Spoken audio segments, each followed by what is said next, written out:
transition of maiden to mother. It's something that I've been wanting to talk about because I feel like it's something that we don't discuss a lot. And you know, like, what is the transition of maiden to mother? How does that look like? So for me, the transition from maiden to mother, I mean, that's pretty much, you know, life before baby and life after baby. And how life after baby looks may not look the same as your life did before your little one came. And we might try to hold on to that, and we might try to want to get back to how life was prior to baby, despite this new blessing, despite this new energy. It's still something we might miss, and it might look different for everyone. So I just want to share how it was for me. My kitty Mo wanted to be in this video. So staying grounded might look a little different for you now that you are a mother, and you know, that's okay. For me, I used to meditate every morning. That was the first thing that I would do prior to waking up fully.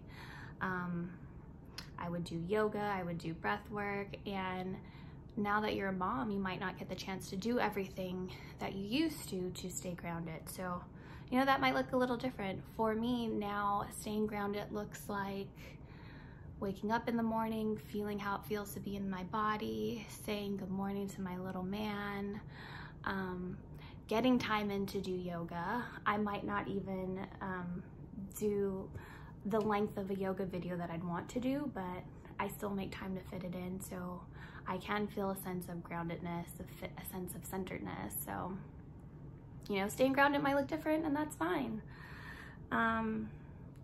Another big important part too is just having grace for yourself during this transition. And it's a transition, right? Motherhood to maidenhood, or maidenhood to motherhood, it's different. So having grace for yourself, you know, your body may not be the same as it was prior to baby, especially depending on what kind of birth you had, and that's okay. It's going to be different. It's going to feel different. But it's accepting that, I feel like, and having grace for yourself through that. I'm 4 months postpartum, and my body is not where I want it to be prior to baby, but I'm remembering that I grew a life, and it took 9 months to grow a life. So I'm giving myself, you know, 9 months or even a year, if it takes that long, for me to get back to what makes me feel comfortable in my own skin. I'm not saying I don't feel comfortable now, because I definitely do. It just feels different, and I'm accepting that difference and having love for myself despite the difference. Self-care. Self-care is so important, I feel like, especially in motherhood. It can be so easy to get lost in your baby, in your child, in your husband, and forgetting to show love and extra attention to yourself. So, you know, what self-care looked like in maidenhood may not look like the same as it does in motherhood, or it might be. If it does, then that's great. But if it doesn't, you know, have grace for yourself with that. And, you know, for me, it's continuing to have my ridiculously long nighttime ritual. At least that's what G says, that he thinks it's ridiculously long. But for me, it helps me feel comfortable, literally comfortable in my own skin. Makes me feel like I'm taking care of myself. So I choose to continue that, even if it takes, you know, 20 to 30 minutes prior to going to bed. You know, another way that I show myself self-care is sleep. I've always valued sleep, especially prior to getting pregnant. And that was honestly one of the first things I feel like I was really nervous about prior to having baby was, oh my God, I'm not gonna have as much sleep as I'm used to. And I don't necessarily, but it does look different. So, you know, my baby wakes up, I wanna say like around 8 o'clock, 7:45, 8 o'clock every day. So I let G take him for, if it's a weekday, for like 15 more minutes so I can get a little bit more rest before starting work. Or if it's a weekend, he'll take him in the morning when he first wakes up, and he lets me sleep. And, you know, if my baby decides to go back to sleep, then great, we can sleep in longer. Like today we actually slept until noon, which was divine. but I was able to get my extra sleep in, and you know, it helps me feel refreshed, helps me feel ready to take on my day. So yeah, sleep is a big thing in self-care. Oh, he's nipping me. What else? And I mentioned this before, you know, just like carving in time to do activities that make you feel centered to you. So for me, as of right now, it's making sure I get those 30 minutes in, 20 to 30 minutes in of yoga, at minimum 15, depending how baby is. But lately it's been good. I've been able to get at least 20 to 30 minutes in of yoga a day. I still want to get into breath work and doing breath work regularly again, at least for myself. And I still want to get back into meditating again for myself, but it's all a process. It's all a transition. And yeah, I'm accepting that.